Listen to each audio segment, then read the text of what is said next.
Yo, hello everybody. So this is our enrichment activity, and yes, I'm wearing a Hawaiian shirt because it's beautiful out. In fact, I might open the window quickly.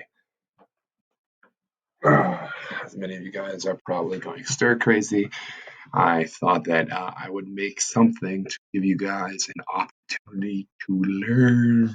Okay, so um, we are obviously in an unprecedented time in history. Um, which means that nothing is due, nothing is expected. However, I urge you to take this time to learn, to keep your mind active, to help you not go crazy, if that makes any sense at all. I've been reading a lot and goofing around. Heck, I might go learn a crazy instrument. I might go wander through the woods. I suggest you do the same. However, social distancing. Where's the camera? Social distancing. Remember that. Okay. So, um, with every single thing that I have here, there are readings and questions and extension activities. And what you're going to need to do is just follow them. Again, you don't have to do them, but follow them, and I'm sure your life will be a little bit easier. All right. I think that you guys could make funny TikToks to relate this to. You guys could talk about some of these concepts on FaceTime or fax or Morse code or send the letters after they're sprayed down with disinfectant with your dogs because dogs don't get them. They can run across the street, deliver a message to a friend. Who knows? Practice writing in cursive, do all that stuff, right? So for the first video we're going to do, guys, is the overall introduction to the stock market, and I'm also going to show you um, some resources. Cool. So let's do this. Boom, boom, boom, boom, boom.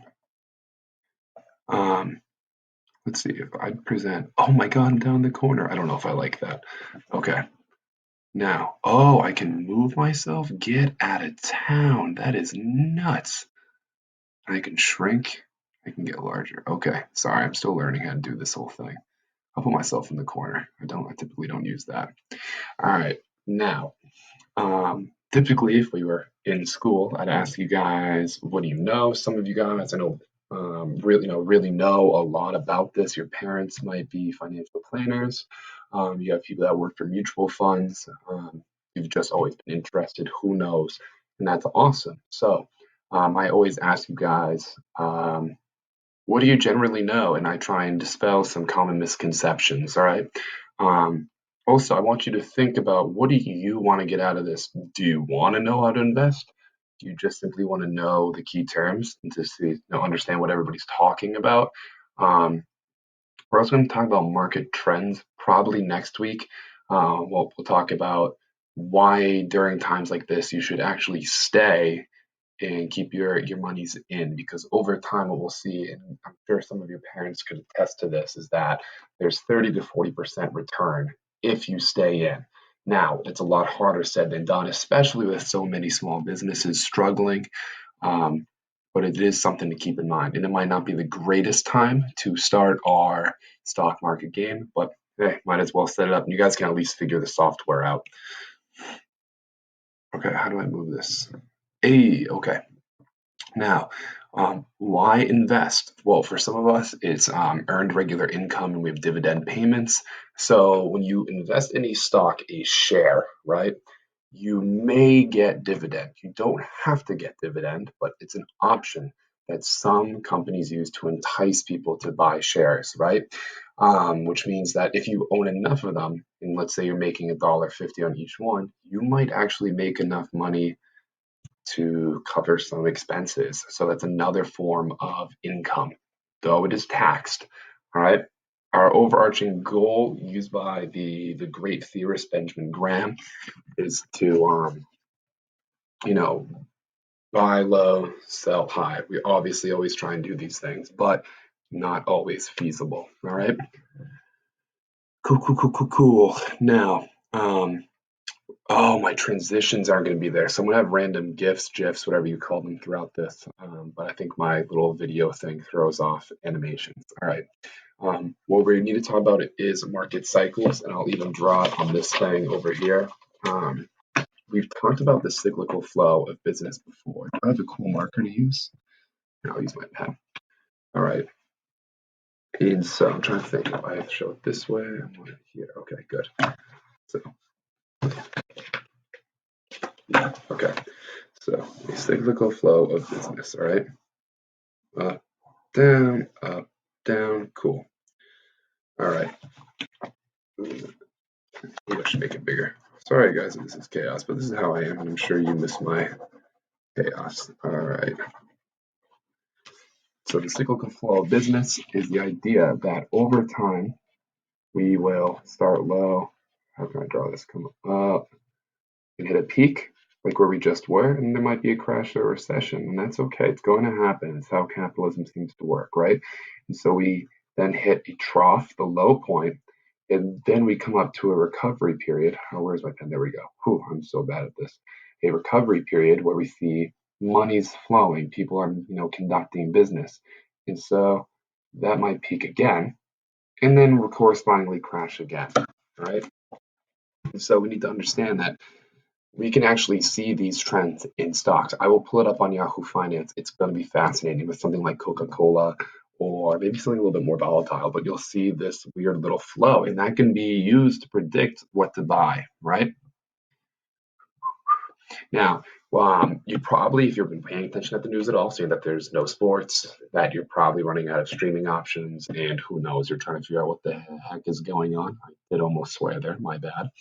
Um, you probably heard that the longest bull market has ended. Now, a bull market is the idea that we tax up. So that's when we come back to this chart. And each part that we see that it increases is the market going up, right? So there's money flowing, and that everything is expanding. People are making more money. Wages are going up. Prices are going up, which is not necessarily a great thing. However, everybody's making more money. All right. Stock prices are rising, and so the bull market, we're seeing a time of GDP increase, increased output, possibly increased efficiency and whatnot. And so things are going swimmingly. Now, what we're about to enter, and it happens from time to time again in small forms and large, are bear markets where prices drop. Bears attack down. If you've ever seen what's the Leonardo DiCaprio movie? The one where he's like the cool frontiersman, he gets mauled by a bear, and if you clearly remember that scene, he gets wapa, wapa, wapa, scratched up. I think I could take a bear. Anyways, it means that we see prices falling, right? Values drop. Your prices of stocks crash. It's happened for I don't know how many days now in a row, and it gets pretty wild that way. And that's just a negative downwards falling economy, and that's the other part of the business cycle as we see here again. So when we see here, and then when we see all the way over here, cool. Fantastic. The last piece before we move on is we need to understand that the stock market is really played off of the psychology of the investor, right? People hear things, they see things in the news, and suddenly it goes all out of whack. There was a rumor that Obama died when he was in his presidency, and immediately we saw things starting to crash. People started selling because people want to know that everything is secure. And what we will see now, especially in an informational age interconnected by technology, is things happening too quickly. Or one person hears a rumor, it spreads, and then people start reacting in the market. But it also means that things can adjust and correct a little bit sooner than in the past.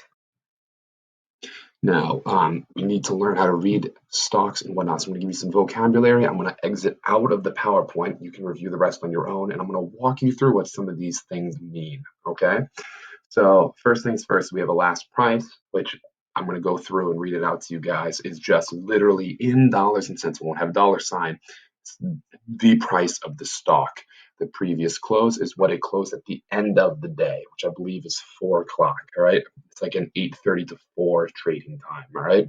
So at the end of the day, or is it 9:30 to 4? We also have after hours trading, but at the end of the day, what the stock closed at. And there is after hours trading, which is a little bit confusing. We can get into that hopefully when we see each other again. All right. Um, the net change is how much the current price has changed from the last closing price. So we try and see if it's going up or down, and that can be used in technical analysis to figure out what the heck is going on. And then we'll see percent changes, which is the last price versus the previous closing price. So what the current price we see every few minutes or every few seconds compared to where it was the day before. And it might be like that all over the place. All right. Now, bid-ask spread, those are things that basically tell us that there is a demand, right? Without a bid, without an ask, it means that nobody wants it, right? So somebody has to be willing to buy it and somebody has to be willing to sell it. Without those two things, there is no selling of it. Does that make any sense? So the bid and the ask is telling us that there are buyers and that there are sellers. Without buyers and without sellers, nobody's buying anything, all right? And the spread is how much market makers work. So people that help out with transactions and whatnot, all right? Now, a day's range, I don't know where you see my cursor. Does it do the thing? I should know. So a day's range is the highest and the lowest prices of the day, right? And so you might say, 152 and 148 for less volatile stocks. You might see things that are extremely volatile or things that look like they're losing a lot of money. So, for example, something to consider if we invest in Amazon, there are, a few weeks ago when I last checked, it was at like 1,200, 1,300 bucks. Now it might swing a few hundred points a day, or sorry, a few $100 a day, which on the day's range doesn't look like a lot, but that's still hundreds of dollars for each stock. So if you want a lot of those things, you're losing a lot of money with a little bit of a change. So one way to invest is thinking about, okay, do I want something that has volatile prices? Do I want something that changes often? Or do I want something a little bit steadier? I obviously would opt in for the steadier, but you can also, we're going to get into is diversification of a portfolio, is balance it out with riskier and more secure stocks. Oh, my neighbor's running. All the gyms are closed. Let's see who it is. I think that's my neighbor Rob. Look at that. Good kid back from college. All right. Now, we have the 52-week range.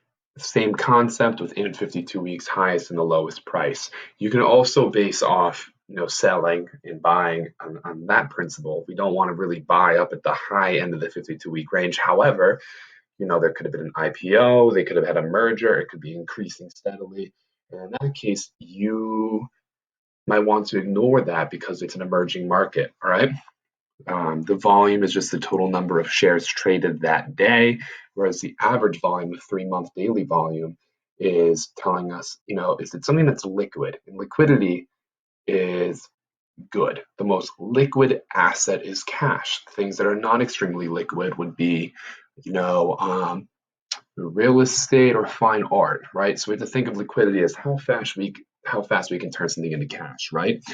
And so we also use this term to understand, volume, the more something is able to sell. So something that has a lot of volume with stock, right, means that you could buy it, you don't like it, it crashes, or the price increases. You should be able to sell it off quickly and make money.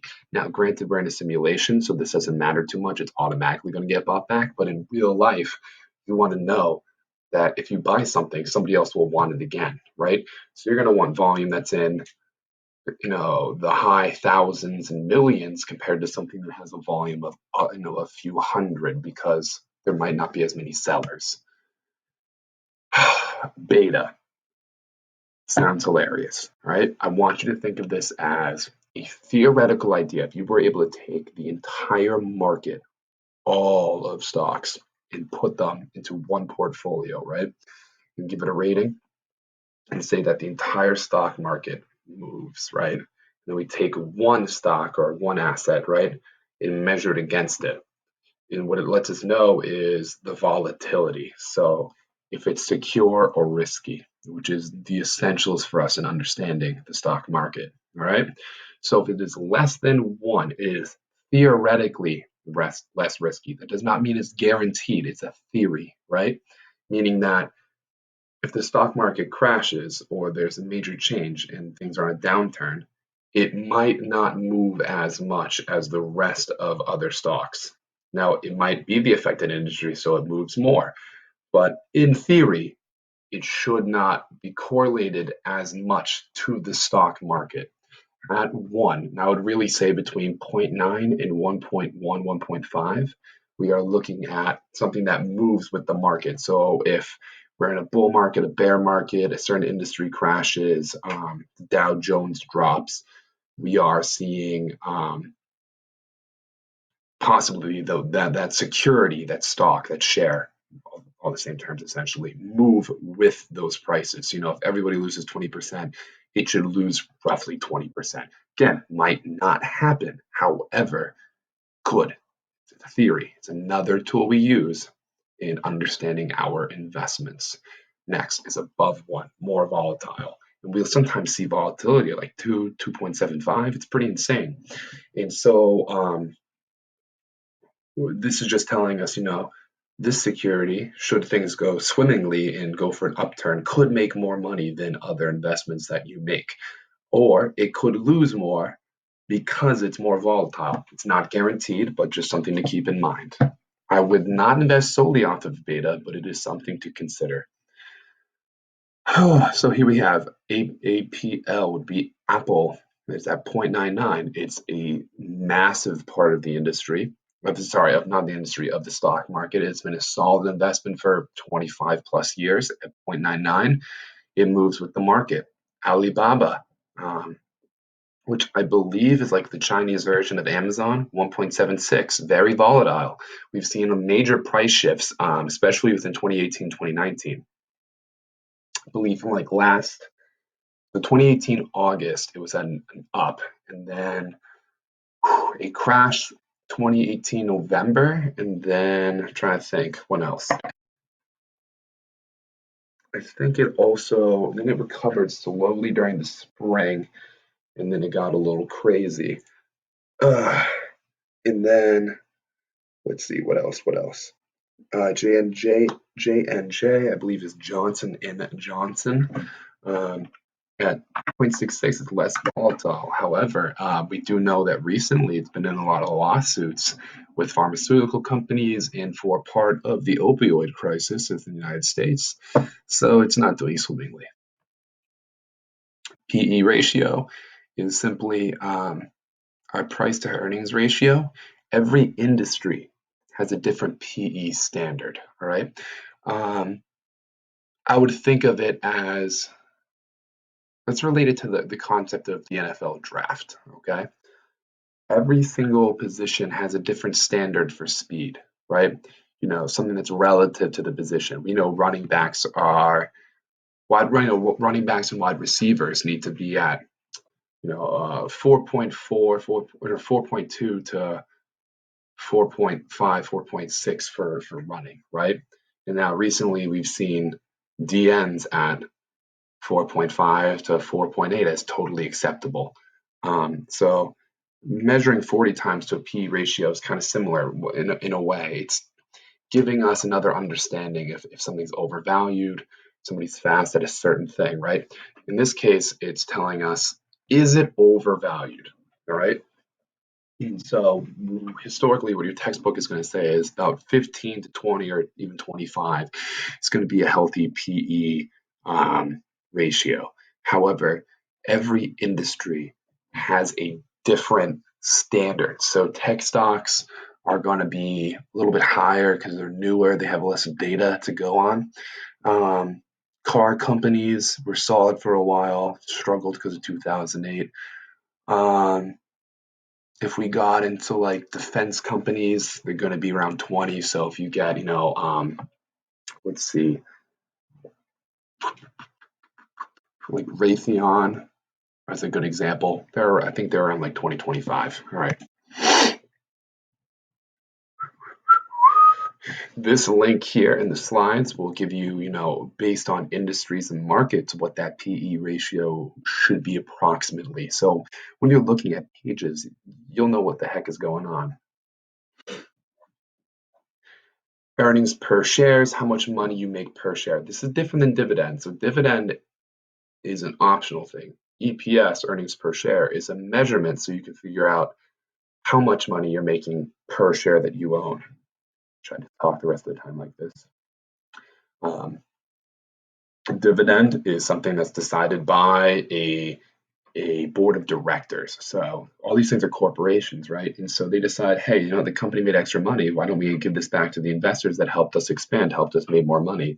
Because when we issue stock, it is called equity financing. We're giving up ownership to make money, right? So they go to a bank and a few other financial institutions, and then they decide that they're going to try and create volumes of shares to then trade on the public.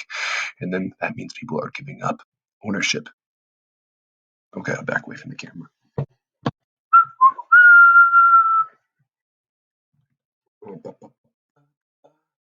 So what we're going to talk about, and you guys will eventually make these cool sticky note posters, which you may have seen at some point in Mr. Harmon's or my room or even out in the main lobby, is based on conservative risk, low or moderate, and speculative. And all of these things mean different things to different people at different times, all right?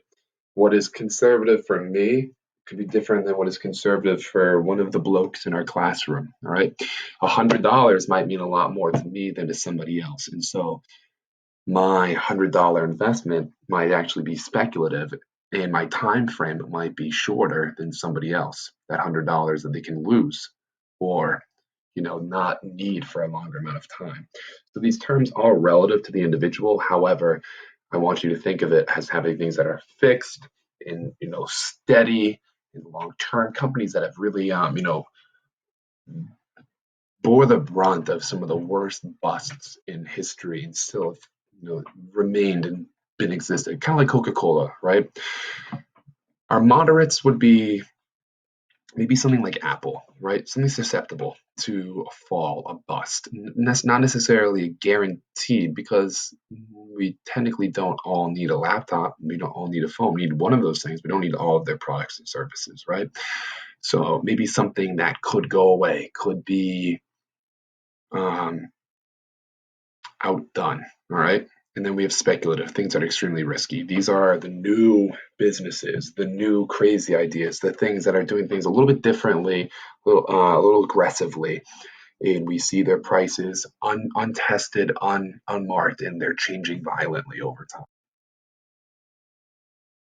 I'm going to save asset allocation and diversification for later on. I have a cool model for you guys, but I think there's a lot to go on right now. So we're going to save that for maybe next week. And I'm going to let you guys do it because we already have a lot of reading that I suggested. Again, you don't have to do it. And so why don't we save asset allocation and diversification for next week as you guys get more familiar and acquainted with the software we're going to use. All right. And we'll save risk for that as well. All right, I'm going to show you guys how to read some of these things. All right, and then I'm going to end the video and then I'll explain the overarching sheet. In that way, we know what's going on. I mean sheet is not a swear. I mean sheet as in like my enrichment activity. Cool. All right, now if we go Yahoo Finance to show you where all these terms are, right? Let's pick one. Why don't we do Google? Why not? So Google is actually called Alphabet, all right? And they have a variety of classes of stocks. So this is their common stock, all right? So this is their last price. A singular share of Alphabet Inc. is $1,047. Yesterday, they closed at $1,119.80. They opened today at $1,056.51. The bid and the ask is telling us what people are willing to buy the price for and roughly know how many shares are out there that people are trying to buy on average and are wanting these things, and then people are trying to sell, right? The day's range, we see that it is ranged from $1,040 to for our low to our high of $1,106. So it's already dropped quite considerably within the day. Our 52-week range, highest price so far within 52 weeks has been $1,532.11, and then $1,025. Their average volume today, we see 2 million shares trading. It's jumping, it's jumping, it's jumping. People are selling. It's actually pretty crazy. I'm not gonna lie that it's jumping this much this quickly. Our average volume over 3 months is around 1.944 million. I'm assuming that this volume is because people are scared about markets currently, and people are just literally sitting on their computers freaking out about everything that's going on. So this is truly a pretty weird time to be making this video. Our market cap is another way of it. Don't think of it as necessarily the value of the company, but think of it as if the stock market was valuing the company, right? And so this is a large cap company because it's in the billions range, right? So at $718 billion. Yes, a billion, right? Our beta, I don't know why I'm saying it like that, is 1.03. So we see that it kind of corresponds with the market. Think about it. It's got a lot of shares with that we call it, with its millions being traded every day. It's a large price. It has a ton out there based on its market cap. So it does comprise a pretty decent basis for understanding how the market might move. And it's been around for 30-ish years. P ratio is pretty healthy at 21. Not necessarily overvalued, pretty solid investment. It's earnings per share. Granted, you are spending $1,100, is $49.16. It does not pay dividend. I would be shocked if they paid dividend, especially where Google does so many experimental technologies that they probably take those extra funds and put them out there to free services like Google Classroom. And its 1 year target estimate, what it's trying to make sure its stock price gets to within 1 year is $1,629.44.